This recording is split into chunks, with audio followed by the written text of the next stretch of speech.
Welcome into the DNVR Avalanche podcast presented by DraftKings Sportsbook. Use code DNVR when you sign up for a new account to get amazing odds boosts. I'm your host, Rudo, joined by AJ Hafley. The day is finally here. Some rosters about to get roasted on today's show. Yeah, we'll start a couple of things really quick. The dude in the chat that is doubting my reporting, I have no issues with you not believing the reporting that I've done on this, but you need to let it go in today's chat. You need to let this is not going to dominate our conversation today. So you either need to let it go and move on, or you're going to get removed from the conversation. It's that simple. I don't owe you anything. I'm not going to tell you who my sources are. All I know is that I've done my reporting, and I will always stand by that. So if you have an issue with that, that's perfectly okay with me. But this is not going to be the thing that dominates our conversation. So you can hang out, you can enjoy the day, you can enjoy the conversation that's going to be taking place as we go through a bunch of rosters and get into all of that. But if you keep going the way you're going, you're going to get removed. It's just that simple, my man. So have no issues with you hanging out. Have no issues with you wanting to not believe me or anything like that. I sleep just fine at night. So it's all good, my man. But be part of the conversation to stop derailing things. Second thing, Cygnus, I did roast your roster, but it was privately. I got a good hearty chuckle. Yeah, all right. Look, I also looked at Cygnus's roster. Didn't make the show today. It did not. Love the Kako move. Yeah. Did not love your other move nearly as much. Yeah. But I loved it's it was fun. There were a couple of other quick notes. I loved all the responses. Yeah, shout out, like, we can only get to so many on one show, so not that many of you are going to make the show, but there were a ton of you, and trust me, AJ and I looked through a ton of these rosters. I looked through every single one of them, and as I was doing it, more were coming in. Yep. It was a blast seeing the cat friendly page full of DNVR and there were the 4 pages worth of DNVR submissions. I did love also special shout out to the guy. I don't know what team he roots for, but he has like 18,000 posts on Cap Friendly, so this is like what he does. Popping off. Yeah, and he thought that it was one person making different accounts and putting DNVR in the title to just troll people. What, 4 pages worth? Talk about dedication if that was one dude. And I was like, bro, you can make unlimited posts. You don't need to do that. You don't need to make new accounts to do that. You can make one account the whole time.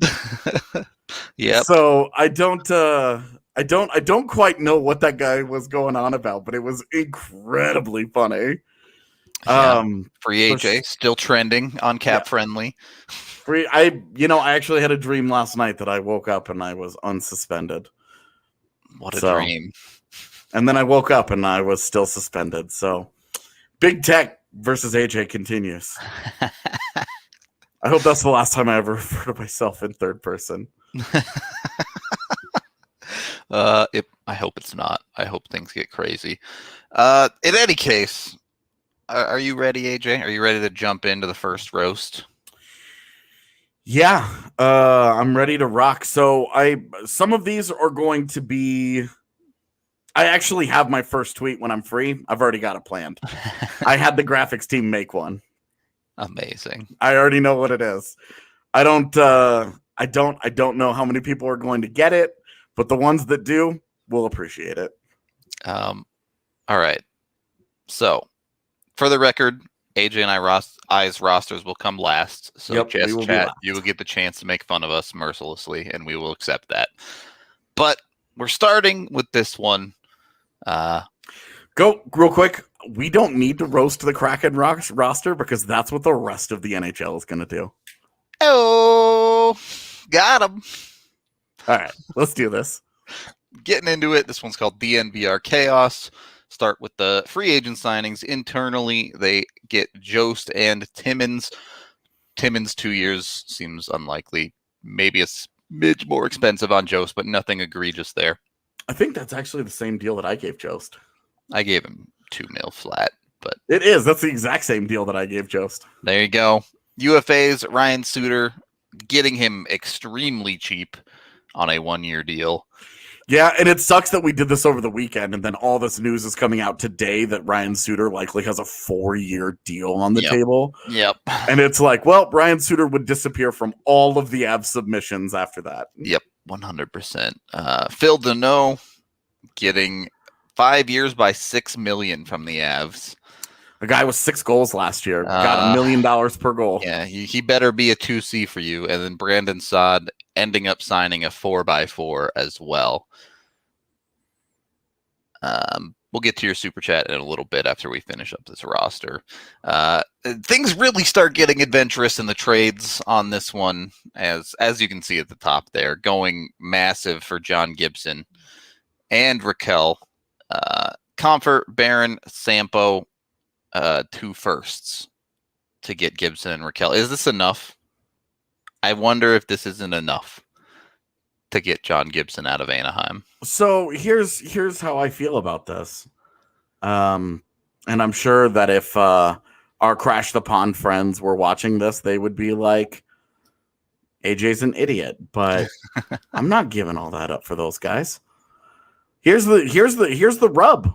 Ricard Raquel hadn't been any good for a couple of years. Raquel's John Gibson, 90 back-to-back years and like a 903 and 904. 3 goals against average. I get that he's young and he's got a great contract, but that dude is not.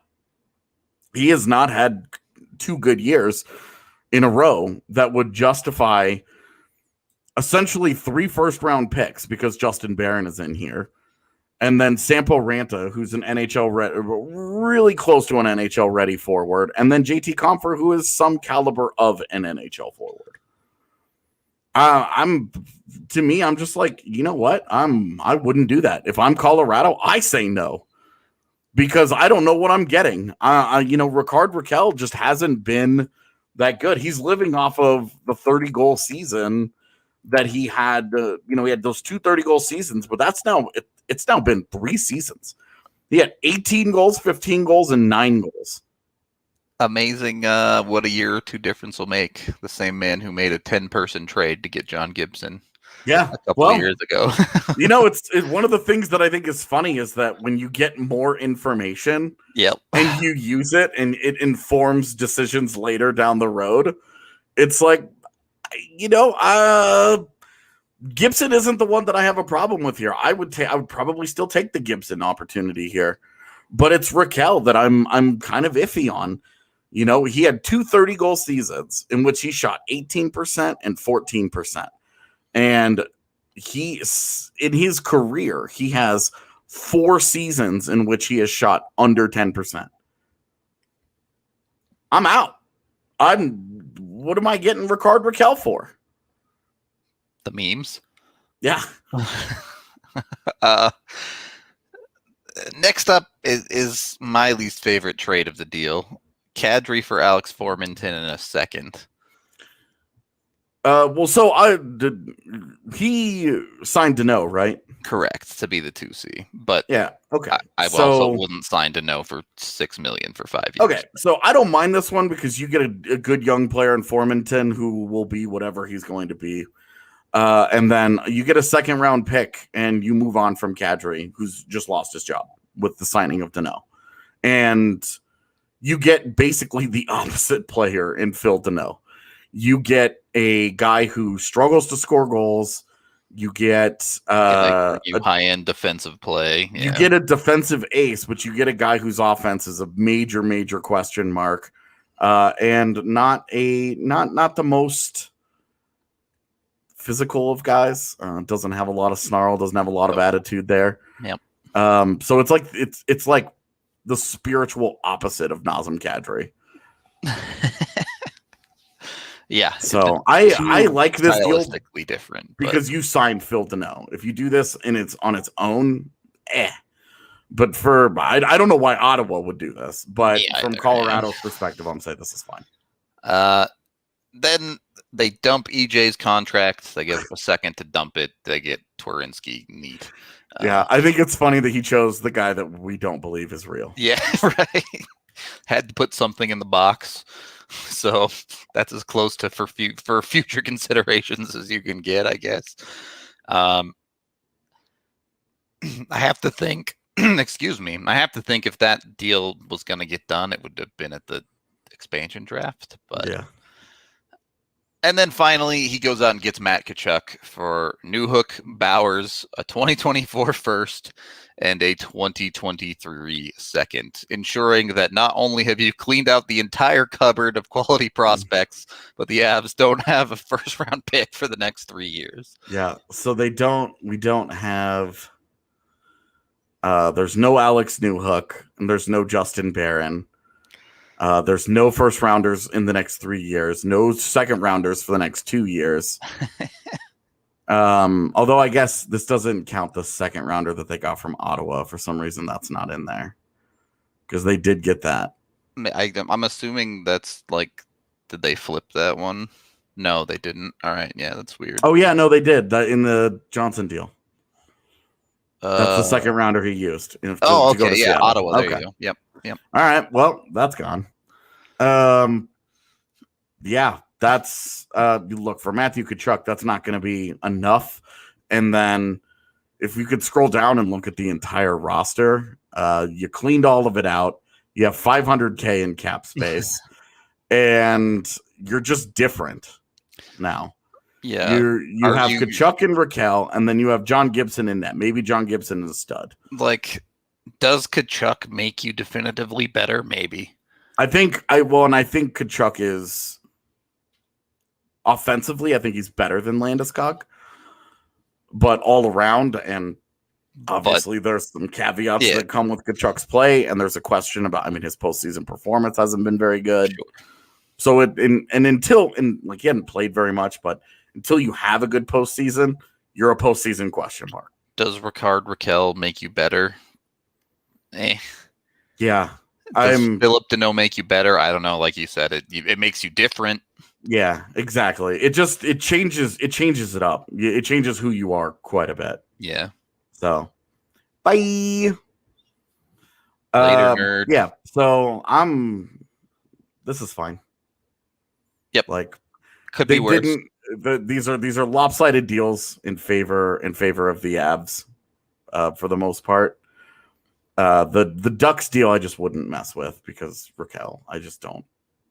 I don't buy the Raquel thing. People keep talking about him, and teams the Ducks keep asking for the moon for him, and then he keeps going out there and not doing anything.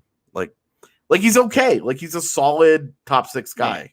But you're paying, like you're going and getting him, and you're dreaming of the 30-goal scorer, right. Not the guy that's going to give you like 18. Last 3 seasons, he gave you 5 more points than Donskoy, 6 more points than Donskoy, and less points than Donskoy. Yeah. So even with Saad coming back, is Raquel really making you better than having Donskoy in that spot? Yeah. Not really. I know Donskoy's gone for free because of Seattle, but didn't really get particularly better than what the Avs were last year with Raquel. Yeah. Based on recent performance. All right. I think that one's pretty much covered. Yeah. One down, plenty to go. Win big. Win big. The Raquel stuff, by the way, the Gibson Raquel combination popped up quite a bit. I'm not as did the Suter thing that popped up a lot. Yeah. And the big problem there is it completely cleans out your organization. You have no picks and no prospects left. Yeah, right. The cupboards are empty with that one. Yeah. All right. And you only have $500K of caps. Like you're in it. Next one. This one called Roast Me AJ DNVR. There were some of those too where I was like, oh, this makes me a little uncomfortable. Getting Tyson Jost extremely cheap at 2 years at 1.2. Yeah. Timmins and Dennis Gilbert also coming back at under $1 million. That's fine. I enjoyed the prioritizing of Dennis Gilbert. Yep. There were a few people that actually did this with the Dennis Gilbert and were like, yeah, bring him back. Specifically. And like tossed him on a roster, and it was like, okay, like I'm good with it. They get Landy to come back for 6 years at 7.25, and then they get Paul Stastny to also come back for 2.25 for 1 year. And then they also signed Suter for $3 million for 2 years. And then they have a very different take on what it's going to take to bring Phil Deneau in at just $3 million for 3 years. Why bother capitalizing on a killer offseason or postseason run that skyrocketed his value? Take cheap money and go win a cup instead, right? Right. Take Val Nichushkin money. Then we get into the trades where they go out and get Elias Lindholm and a 3rd-round pick, I guess, to balance for Byram, Jost, who's been signed extremely cheaply, and Martin Kaut, as well as a first. So 4 first-round picks. Yeah. That is 4 first-round picks for Elias Lindholm and a 3rd. That's pretty fun. Including a 4th overall in Bowen Byram. And then they go and get Vitek Vanacek in goal for JoJo, JT Comfort, and a 3rd from Seattle. Even that's a lot. Yeah, neither of those trades I think are good for Colorado. Like at the end of the day, you end up with Vanacek in net, and you end up with Elias Lindholm, who's dope, and you have a 3rd-round pick. Nice, Yahtzee. The rest of this, very questionable. You don't have very much cap space, so it's not like it bought you a ton of room here. The Lindholm and the Phil Deneau. And why? You didn't get rid of Kadri. Yeah. And like this isn't even getting into the absurd price you just paid for Lindholm. I'm assuming you just didn't organize this because you're not paying Deneau $4 million to be your 4C, but even then, like you look at that center depth chart and it's like, what was the point of all of this? Yeah. You now have Stastny playing wing. Newhook ends up on your 4th line or on the wing. Yeah, I already forgot about the Stastny thing. So you go and you get Phil Deneau and Paul Stastny and Lindholm, all guys who played center last year. Yep. At various points. And you keep Nazem Kadri, and then Alex Newhook is still playing center for you. Like, you have voluntarily put Kiefer Sherwood into your lineup at this point. After you paid a king's ransom to get Elias Lindholm, you put him on the 2nd line. Yeah, that's... And it's just you did too much of one thing, right? Like, and as Evan mentions, your goaltenders are now Vitek Vanacek and Pavel Francouz. That is quite YOLO. The price is right, but it also has a really big you get what you pay for energy to it. Where if you pay under $3 million for your goaltending duo, that might just be the kind of return that you get. All right. So this team is the team that is prepared for 3 center injuries. That's the play, right? Let's go with optimistic here. This was a little more on the optimistic side, although you have to love the flexibility between Lindholm, Deneau, Stastny, and Newhook. You got guys where it's like it doesn't matter who gets hurt, you always have a center replacement, right? Yeah, exactly right. And like, hey, looking longer term here, Kadri leaves in a year. Lindholm can slide into the 2C spot. if maybe Newhook's not ready, and then Deneau ends up his year. I mean, geez, this is a lot. 3 center injuries deep, and you still don't have to play Shane Bowers. I tell you what, like this team would be really good. Of course, at least at forward. It would be really good. Defensively, Taves, Makar, Girard, Timmins, Suter, and Johnson. You have the big 3 there, and then Timmins. We like Timmins. Suter, honestly, I think Suter's totally fine there. And then if absolutely in goal, EJ and McDonald, McDonald's probably gonna have to play half the season, and then in net, you might just get crushed. You spent all that money on forwards just to give up 5 goals a game because you got goalies who just may not be very good. Like we like Frankie, total wild card. Yep. You gotta remember he had 1 year in the NHL, so it was a good year, but yeah, it's still 1 year. Still, also a dude who hasn't played in over a year. Yeah, ask me to predict that guy's stat line next year. No idea. And then Vanacek, who knows, man? Who knows? Who knows what you're getting out of that cat? All right, next. Also, there were some Flames fans who were pretty offended by all the Lindholm deals. They started getting real snappy in the comments, like, stop trading for him. He's never sell. Okay, you guys go ahead and finish with 82 points again and miss the postseason. You fucking clowns. DNVR roast my roster from For Paulo here. Yep. So there were a couple of roster submissions that were just this. They were just bring back our own guys. Don't mess with anything else. Bring back our own guys. And with the Comfer thing, like dump some money.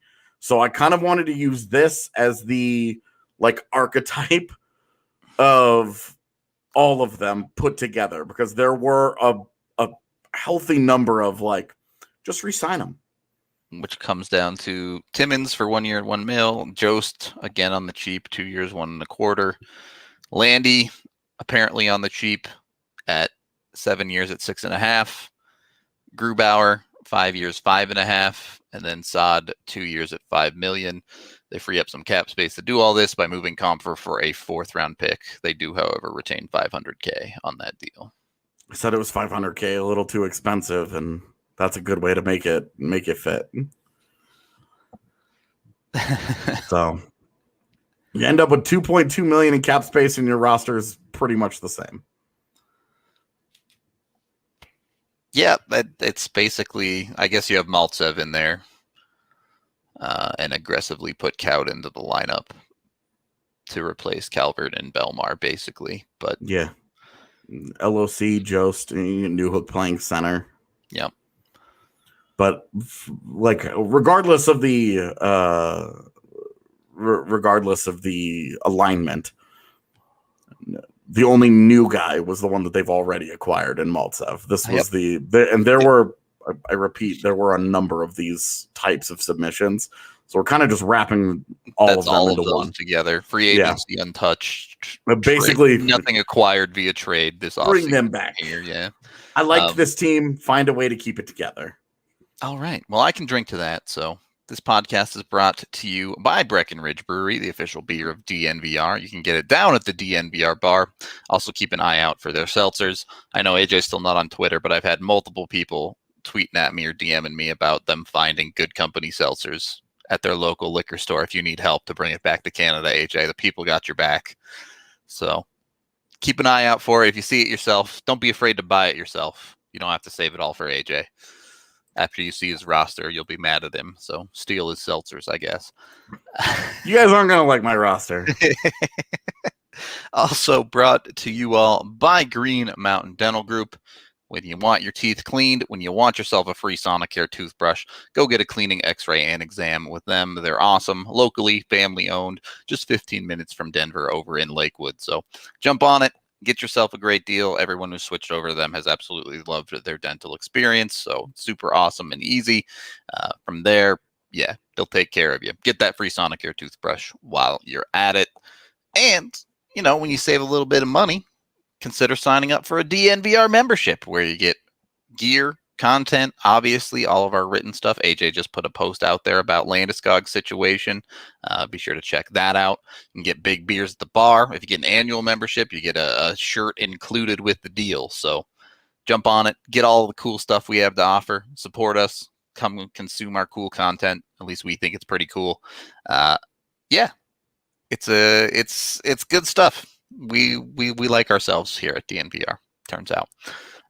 Second period of the DNVR Avalanche podcast. Do appreciate all the nice things that people had to say about the Landeskog column yesterday. You guys are very kind. People loving it. I have no idea what our next one is. So, yeah. We can get to this super chat. Thank you for waiting, Pickle. A little off topic, but what would you think of a Kessel trade to the Avs? If they retain money on it and I guess, and it doesn't really cost much. I'm not super opposed to it, but it's another trading assets for a Band-Aid solution. You're looking at having to figure out what to do in a year. Sure. And you don't want to keep trading assets for, like, you move the assets for Brandon Saad. Now you're moving assets for Phil Kessel. Who's the guy on the 1-year deal next year that's going to be a UFA that you're moving assets for? Every year you're kind of doing this thing where you're just going year by year. Yeah, and it's kind of like getting a jump on the trade deadline, right? Like it's like you're getting guys for 1 year and then figuring it out. Yep. So in a vacuum, I'm not super opposed to it, but I wouldn't like the trend developing of them getting into that habit. So yeah, I wonder how reliable he would be. Like, where does he slot into your lineup? Do you put him on the top line? Do you put him on the second line? I don't. If you're targeting him, to go on your third line. You just don't go out and get him, right? Like, well, and if I mean, I don't know. Like, how interesting is that line? If you have Nichushkin and Jost driving the hell out of play, but they can't finish anything, they're just and you put Bill the whole time. And you put Kessel there. It's at least got a dynamic element to it, instead of these two cats just running into the wall over and over. I guess, but what's the cost to go out and get a third liner then is the question you have to ask. Well, we're talking about him as a third liner, but if they roll their, and what do their other lines look like? Is Landeskog on the team? I mean, it's going to be fluid anyway, of course. Yeah, but some other questions there, and of course the cost of the trade is always something that matters. You care about that. Yep. I would say on a personal level, no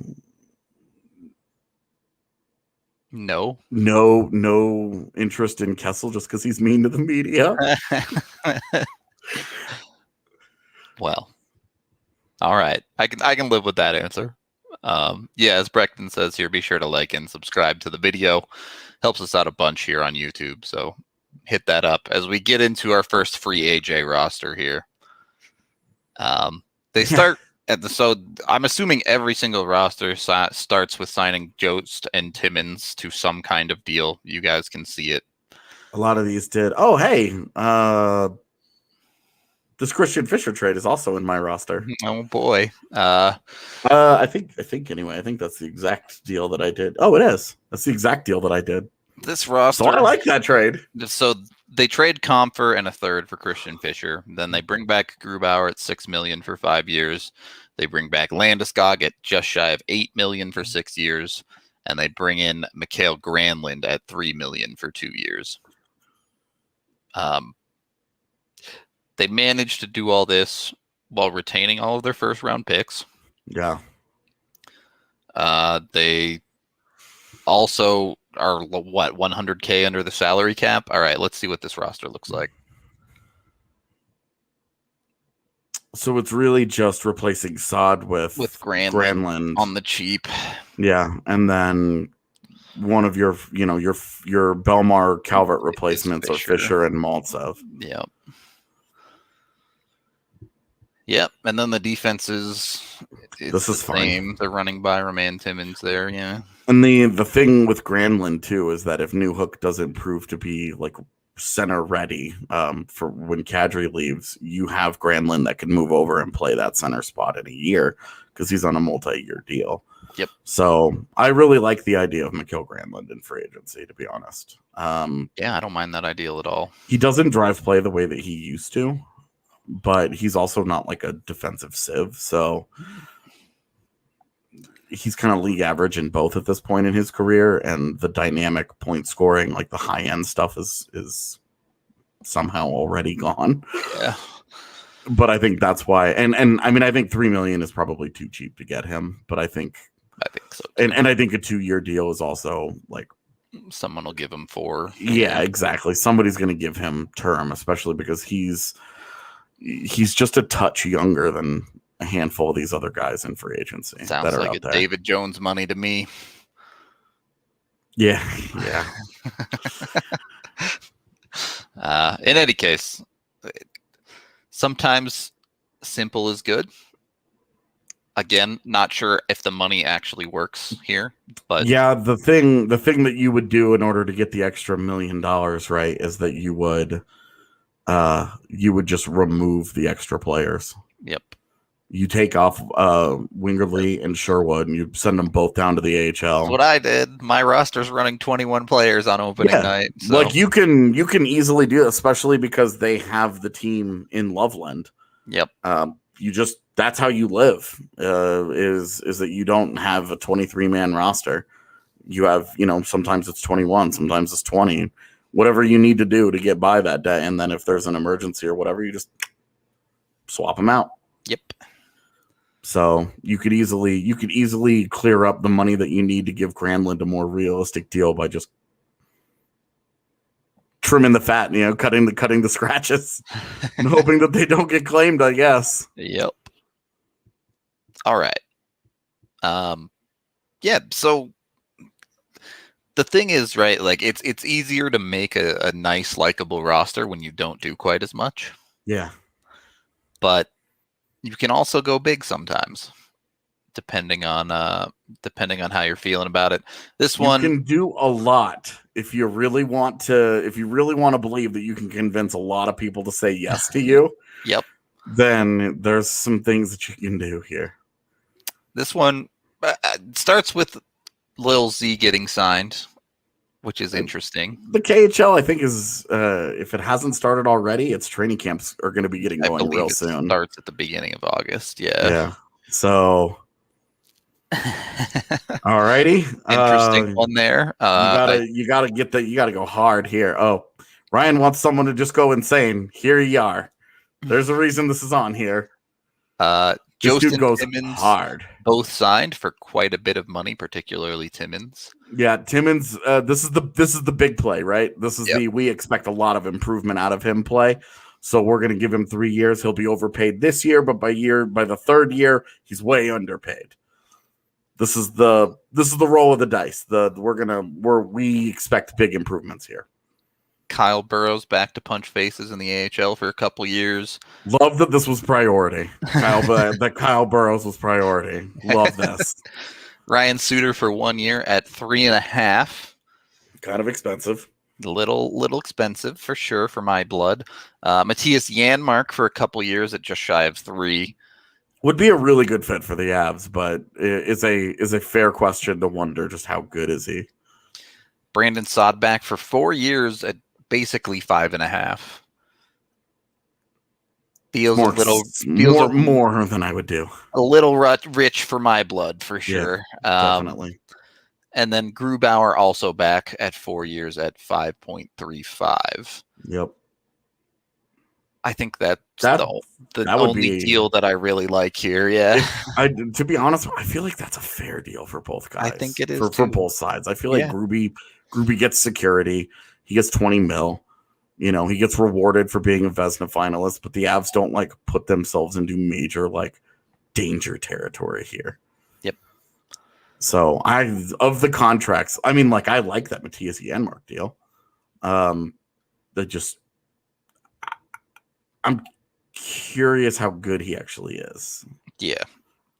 And kind of where he would fit in Colorado, like especially because there's a lot of crazy shit that's about to happen here. Yeah, let's get through the trades before we figure out where people fit, because the Avs start off by trading Kadri for Nick Paul and a couple of picks from Ottawa. Yeah, a weird valuation here, but Nick Paul, elite defensive metrics this year that got him a little bit of notoriety amongst the analytics peeps. And the picks are kind of odd. And again, why is Ottawa going after Nazem Kadri? There was that rumor that Ottawa was interested in him, and it never made any sense. But yeah, where it was like they're interested in all veteran centers, and it was like, okay, that I get, but then when you start getting into like Kadri and Adam Henrique, and it's 1 year left on his deal for Kadri, especially, and yeah, you're like, and like Kadri's got 10 teams he will say no. He can say no to. I don't know this for sure, but I feel like there's a decent chance Ottawa's on that list. Decent chance Ottawa's probably sitting there. So, then the Avs are hell-bent on reuniting every pair of brothers in the NHL as they go out and get Liam Foudy to dump most of EJ's deal, and they give up Martin Kaut and a third as well.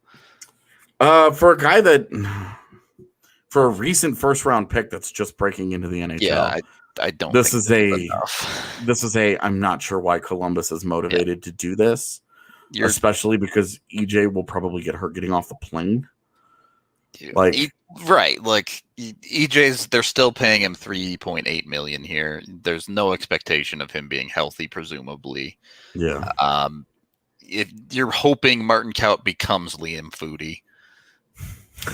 And I guess do love the idea. Just put the Foudy brothers on a line together someday and just let them go. And they're just like maybe New Hook on the other side, and they just blaze up and down the ice, and you're like, oh my god, this is the fastest line the NHL has ever seen. How effective is it though? No idea if that line's any good. Also, I feel bad for taking that shot at EJ. I regret that. I mean, if it's true, it's true, man. Yeah, I just. If he heard me say that, I think he would not be thrilled, and I think that's not cool of me. For what it's worth, he's healthy on my roster, so he's on injured reserve on mine, so the cap hit is still there. Still getting paid. All right, and I'm just assuming that he starts the year hurt, and then whatever. But anyway, if my favorite what if is that EJ is healthy this year, the whole year.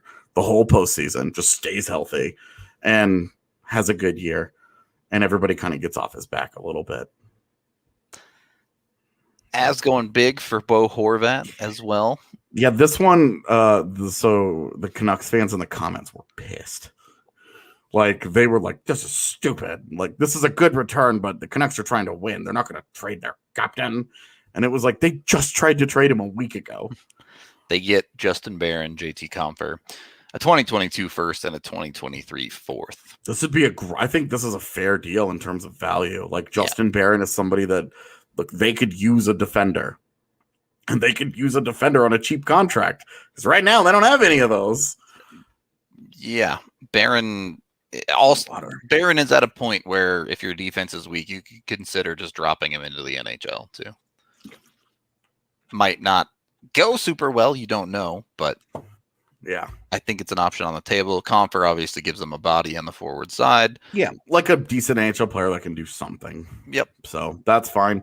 The fourth round pick, I'm not sure needs to be there, but that's fine. The first, I think, probably gets it done. But yeah, whatever. And then for the Avs, you get Bo Horvat. Yep.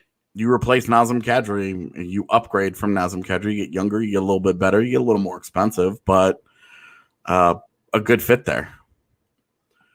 And then. They wrap it up with going and getting a goalie. And I don't understand this at all. You signed Grubauer. Yeah, you signed Grubauer. You just really didn't want Francouz, I guess, and you give up McDonald, a second and a third. And in the comments saying that he'd be willing to give up the first for Korpisalo, which is to be wild the backup. Yeah.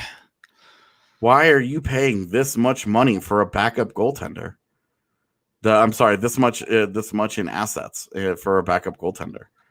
You already have one in Pavel Francouz, although, like we mentioned earlier, a total question mark. But you also didn't. You have signed to give up Grubauer. a bunch of stuff to have Pavel Francouz, right? Yeah. Like if there had not been the signing of Grubauer, this would have made a lot more sense. Yep. You would still need a backup because you just traded yours. But at least, you could be like, oh, maybe it's JoJo or sign a cheap free agent or whatever. This doesn't make sense to me. All right. So let's see the roster makeup here. They have just under $1 million in cap space. So you end up with McKinnon, Rantanen, Saad, Burakovsky, Horvat, and you put Newhook in the top 6. And then your third line of Janmark, Jost, and Nichushkin. And then that would be hellacious to play against. Yeah. And then your fourth line of the Foodie brother, Nick Paul, and Logan O'Connor with Maltsev as the 13th forward. Defensively, between O'Connor and Foodie, that's a lot of speed on the fourth line to put up with. Yep. And to be honest with you, that's just a lot of speed in that lineup in general. A lot of zooming. Yeah. A lot of zooming going on there. Zoomy boys. Defensively, Gerard McCarr, Taves, Suter, Byram, Timmins with Zaravlyov as the 7th. Yeah, forgot that he got brought over already. Yeah, I mean, that's whatever. I think you can probably fill that spot with anyone, just about. Bring back Dennis Gilbert. And then goaltender Grubauer being the starter with Korpisalo as the backup. And Korpisalo a year till for free agency. So my question is, at what point does your forward core just become too samey? I don't. Do you have an issue with this forward? I don't. I like it. I don't have an issue with it, but the Foodie thing still doesn't make sense to me. It's like if you could just promote the little Foodie to take that job if you really wanted to. Yeah, like knowing that all the Suter ideas that people have had are probably going to get thrown out the window, but I like this except for the Korpisalo thing. Like the team looks good. It's just cap compliant. Unnecessary backup move, basically. Yeah, they spent all those assets and an extra $800K to go from Francouz to Korpisalo. Yep. Alrighty. Next. That's a wild ass roster, though. That's a lot of work to do. That one's an adventure. All right, DNVR roast my roster here. They signed Nicky Lieberman for the memes. Jost and Timmins signed to fairly standard deals. They go out and they get Warren Fogle as well at just shy of $3 million, and Matthew Phillips at $800K. And then in free agency proper, they get Landeskog for the nice number. They get Philip Grubauer. Also for the memes. Yeah, also for the memes. They get Grubauer for 4 years at 4.85, and then they sign Laurent Brossoit for 3 years at 1.5, and Alex Edler for a year at 1.5. Then we jump into the trades, that pre-mentioned Fogle trade. Poor Laurent Brossoit. He turns a good stint in Winnipeg as a backup. Can't get a significant raise, but he can get it for 3 years. Traded money for security, I guess. Can continue being a backup. Warren Fogle gets to the Avs for Shane Bowers and a third from Carolina. Kind of a weird deal for Carolina, unless they believe in Bowers, I guess. Yeah, and we know that they love to stock the picks. Yeah, that's true. So that they can trade them down. Then the big move, the Avs go get Philip Forsberg with $3 million retained for Kaut, Werner, and their 2022 first. Werner feels like that's not enough, right? Werner feels like Kaut and the first aren't enough for this. I've got to give them something, and it's like Adam Werner may not even get a QO today. Yeah. I don't. It's got to be something of actual value instead of Adam Werner. Unfortunately, I think for Forsberg, especially because Forsberg is the one that Nashville wants to hang on to. They're trying to move Ryjo and Duchesne instead, but Avs not done. They go out and get Ethan Bear for JT Compher and Pavel Francouz, and then they also give Edmonton Eric Johnson, but retain $1.5 million. This would be truly Edmontonian levels of baffling if they actually did this trade, but okay. Yeah, they add how much salary in that deal? Like 11 million. Okay, so EJ would be 4.5, Compher's 3.5, so that's 7. So only 9 million with the retained money. Oh, only, and then whatever Ethan Bear costs. It was not that much. 2 million. Okay. Yeah. Jesus, that is a lot of money for them to take on for an oft-injured third-pairing defenseman. I think you'd be third-pairing there. I'm not sure of that. So. But it would fulfill my dream of Duncan Keith, Eric Johnson getting to play together. The old man in line. Edmonton, where I don't know why I'm so excited about that. And then like Francouz is now the backup to Mike Smith, and then JT Compher, I guess, exists in that lineup. He'd become another random face in Edmonton's bottom six. Yeah. And then this really, really off the wall Nick Henry and a 5th round pick for Matthew Phillips. High impact trade right there. This is a deep cut. I really like Matthew Phillips. Yep. All right. Let's see the roster. Yeah, and then like Warren Fogle. I love the idea of Warren Fogle. And Ethan Bear gives them like another like decent young player that they could put on that defense. Doesn't really solve their problems, but he's a good player. He's a solid player. So they run the big three, and then they have a second line of Kadri, Fogle, and Forsberg. With Newhook, Jost, Burakovsky on the third, and then Nichushkin, Maltsev, and O'Connor on the fourth. So you signed Alex Edler to scratch him, and then you traded for Matthew Phillips to scratch him. That's a little weird. I guess just put Phillips in Maltsev's spot. Done. Sure. The Edler thing's still weird, though, because you're not taking Bear out for sure. Well, and without EJ, you no longer have someone's going to get hurt. Because, like, someone is going to get hurt. But why is Alex Edler going to spend the twilight of his career getting healthy scratched, waiting for one of these kids in front of him to break? Yeah. That one's a little weird. Yeah. And then you've swapped your backup friend Francouz to Brissois because... Nope, no Zadorov for me. Just no thank you. Even if you wanted that, Zadorov's not signing super cheap, so doesn't matter. All right, I think we're done with this one. Look, as a super solid forward core, I think you probably have some trouble prying some of those dudes out there with the trades that were made, but... I only put that one on there so he would stop emailing it to me. Just spamming you with the emails. Oh, yeah. So this one, I wasn't going to put this on the show because it's called Dumb Idiot DNVR. I wasted all of my time reading all this dissertation here. And then when you actually get into the stuff, you're just like, this is dumb. Okay. But we can go through it. All right. It was requested that I put this on there after I specifically called it out on Twitter and said Dumb Idiot was an apt name.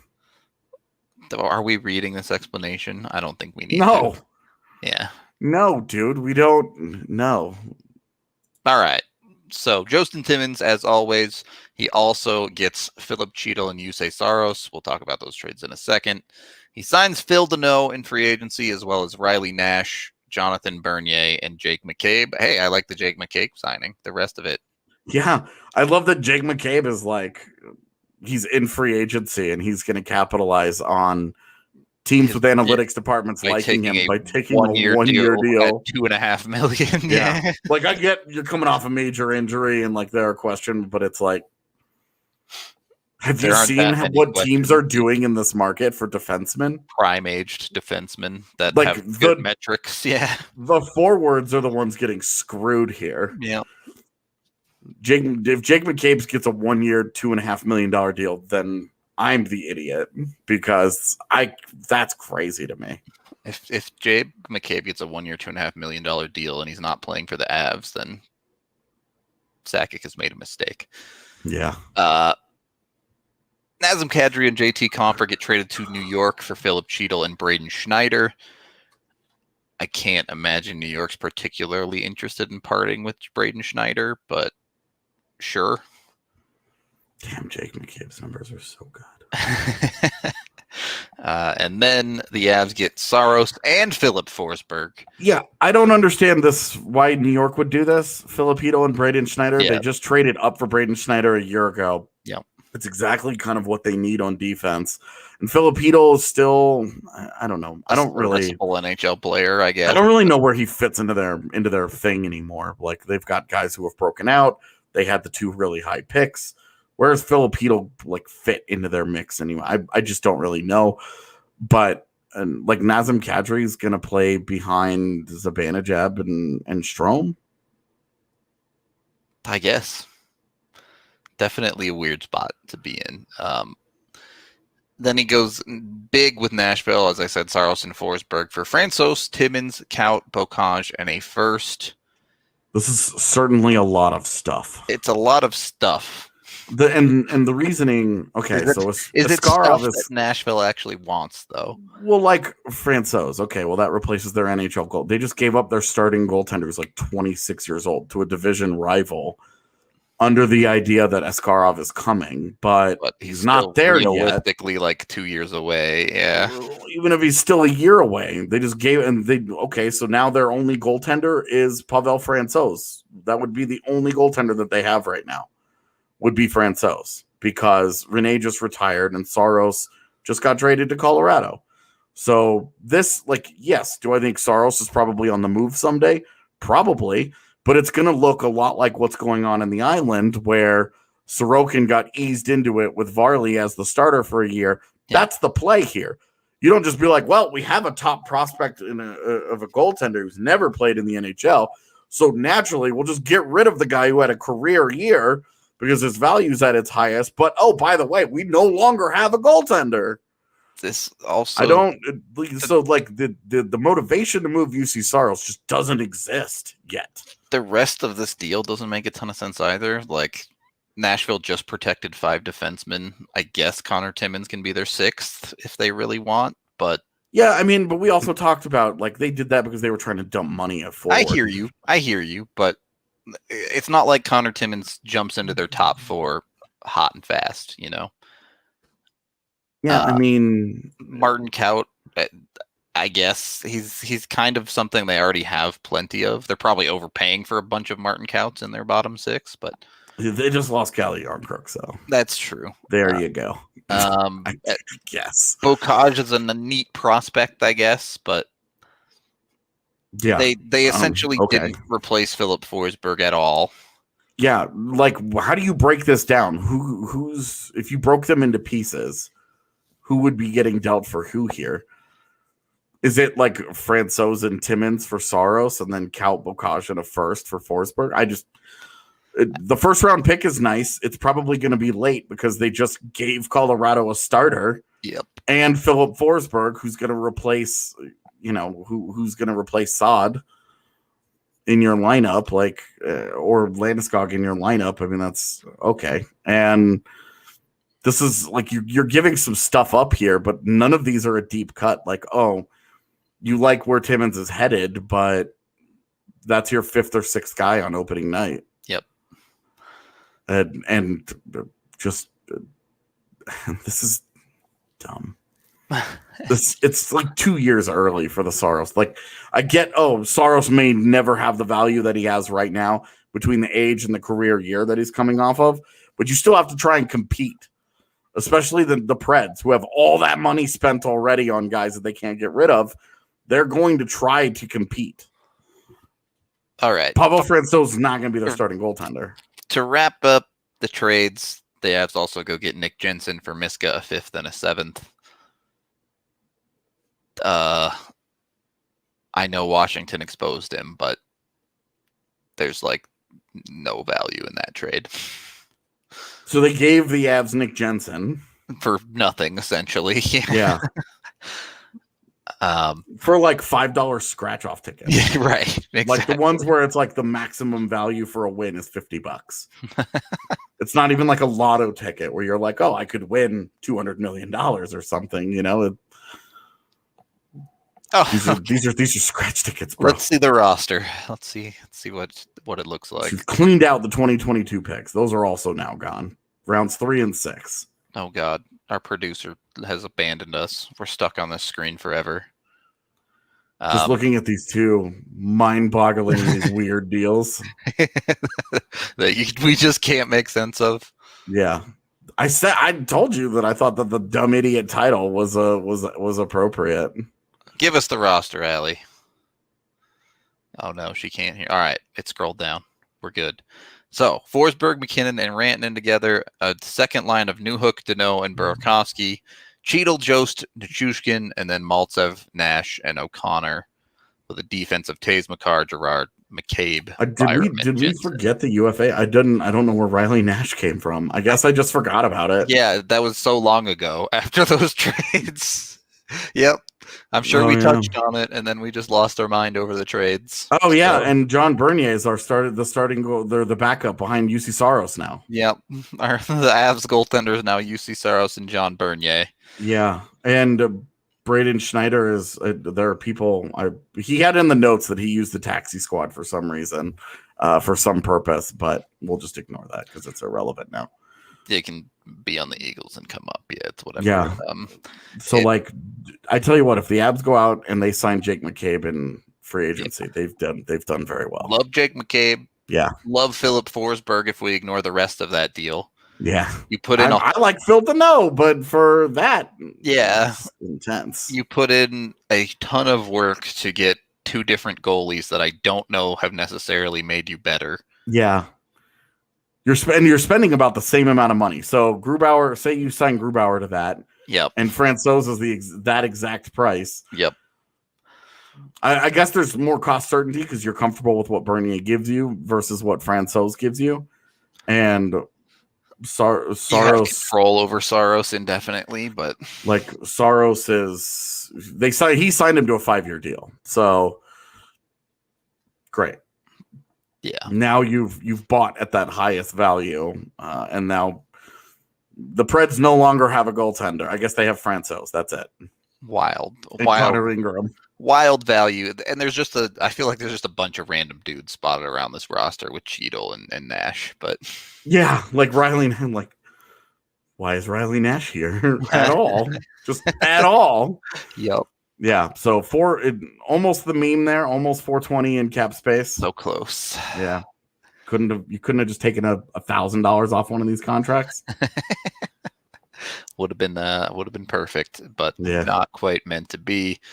All right, Stu. I tell you, do the McCabe thing. Do that. Absolutely.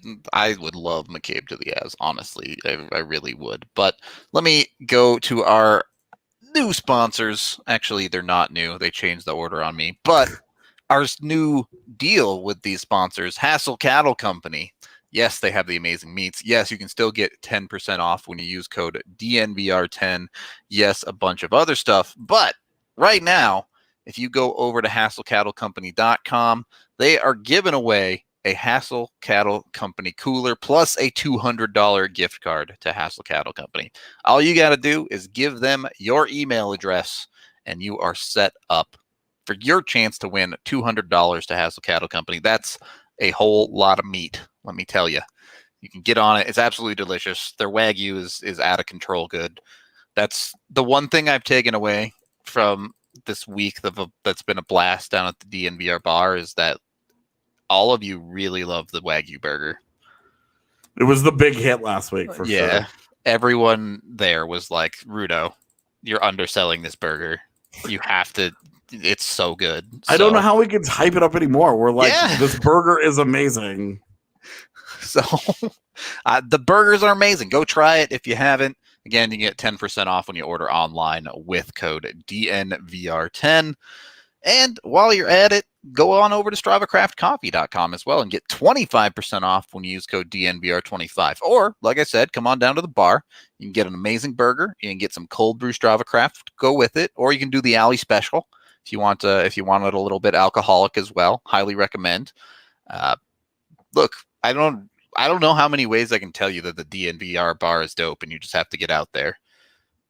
Because that's what a lot of our sponsors boil down to is like, you want our sponsors, come to the DNVR bar and get them.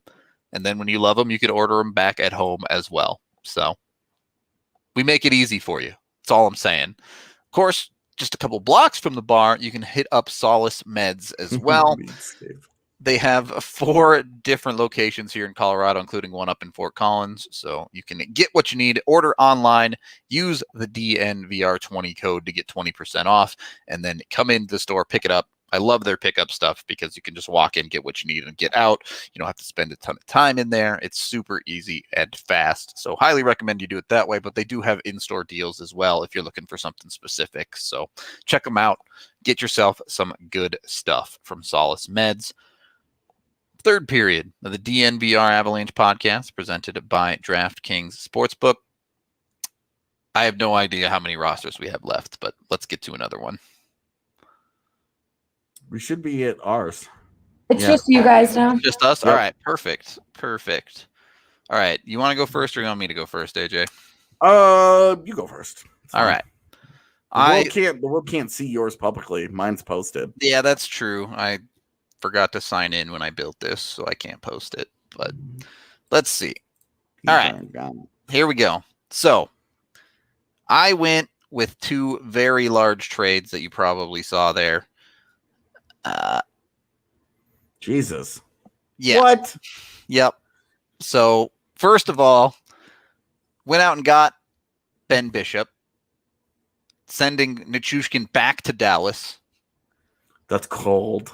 Also added in Drew Hellison and Pavel Francouz, and then a 2023 first-round pick. Why? For what? Why? For Ben Bishop? Yeah, all right. So I should preface, this entire team is based on the concept that everyone is healthy and no one ever gets hurt. Ever. Okay, but he's coming off major injury and hasn't played in forever. Yep. You could have cut that in half. Like, at this point, I think Nichushkin, Hellison, and Francouz would be fine. I'd do that in a heartbeat. I also had them retain $1 million on Bishop, though. Well, that's nice of you. You did them, la-di-da, $1 million, and then you gave them first and third round picks? Yeah.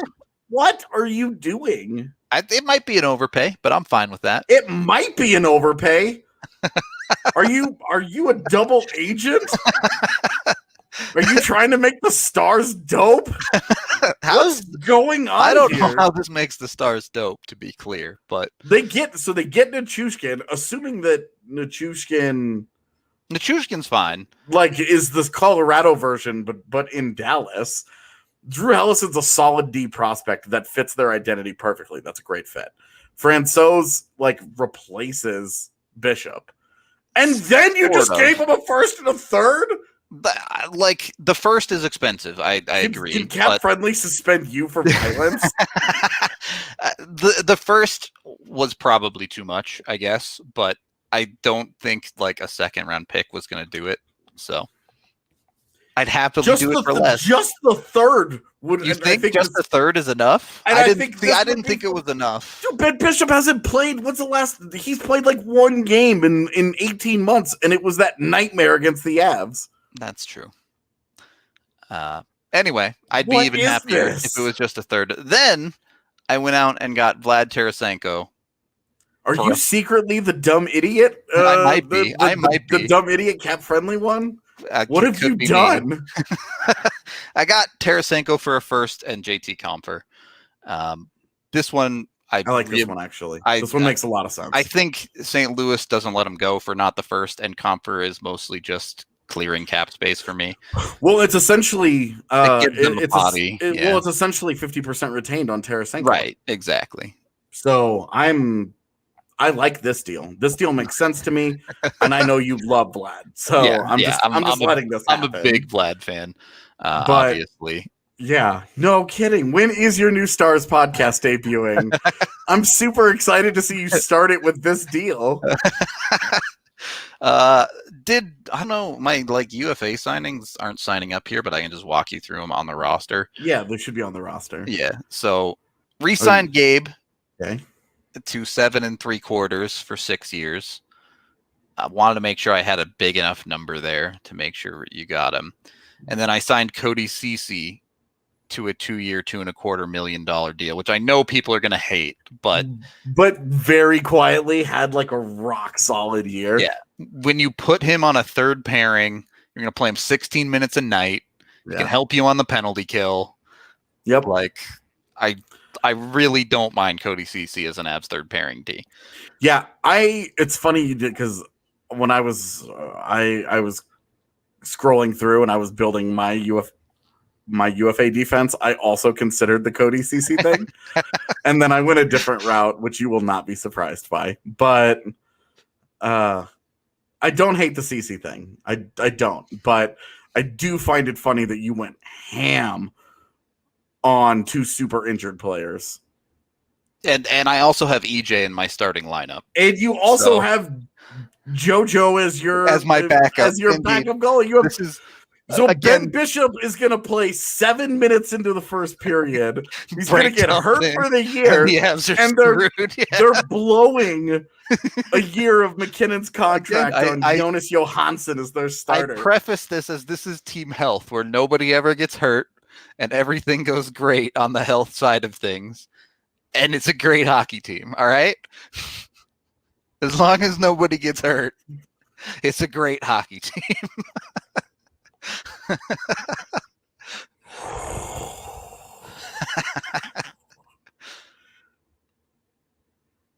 Yeah. I don't know what to say. How can you not love the top 6 forwards, though? How can you not love that right there? All right.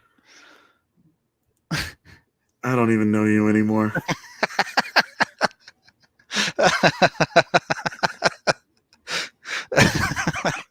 Okay. All right. So can I be a guest on your Stars pod? Anytime, bud. We'll start DLLS next week. Great. I'm gonna be there. I'm gonna be there for New Year's because the Avs are in Dallas for New Year's, so we can do a live show. Boom. There you go. I mean, Kiefer Sherwood's even in your starting lineup. I mean, I guess you can just replace him with Count. It's fine. It's no big deal there. Yeah, the or fourth whatever, line is pick your favorites of Bowers, Count, whatever. I'm a little baffled here, but it's also tough for me to talk shit because I think people are not going to like what I did. Well, the chat certainly didn't like what I did, so yeah, good company. This is the worst one we've looked at today. All right, our Ali is having technical difficulties in the background. We do need to sign a healer class. That's me. I'm the healer. I have to do all this now. Just add one more layer to my job, apparently. I'm just going to be riptiding Ben Bishop all game long from the press box. Just riptide. Yeah, to let you guys in on a secret, my original roster was very boring. Mine is boring too. So I decided to do some things, and this is how I ended up with team health. So I'll be while we wait for Ali here. I tried so hard to find a reason to trade for Tomas Hertl. I tried so hard. I was like, there's got to be a way. I was like, I gotta get rid of Kadri, and I want to bring in Hertl so bad. And I just couldn't find a way to get rid of Kadri that made sense for me. Gotcha. And because I don't want to just throw out crazy deals and be like, look at this chaos. I'm trying to I do take this project seriously when we do it every year. But it's also just I just couldn't do it. I've thought long and hard about signing Phil Deneau and having Kadri be my sad replacement on left wing. For the record, my roster does not include Gabe Landeskog. See, that was my original roster did not include the Bishop trade, did not include Landeskog, and I used that extra cap space to sign Grubauer. Still did the Tarasenko thing and the CC thing. But yeah, I originally did not have Grubauer and then did. See, because so we went opposites. See, I went with originally not having Landy and then included him for sacrificing Grubauer, and you went the other way around. Uh-oh, AJ's getting messages from Allie. No, not Allie. Okay, other messages. Do I have all my shit? Oh, actually, I can probably bring. Did you put it in the Slack? Is this you? I'm not sure. This is you. All right. Is it ZZZZ? Yeah. Yeah. That's what I call all my rosters, and then I delete them. All right. Here we go.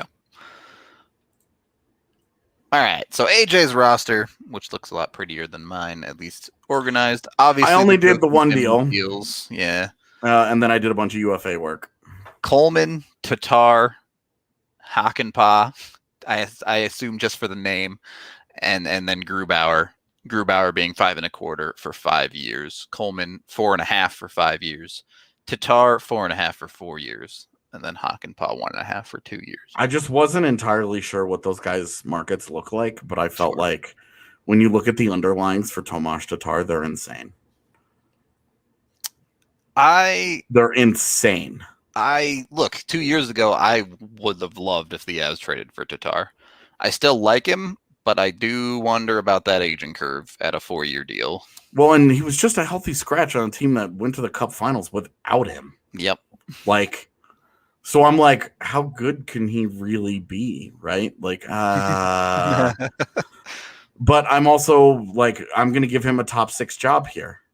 Give him every opportunity.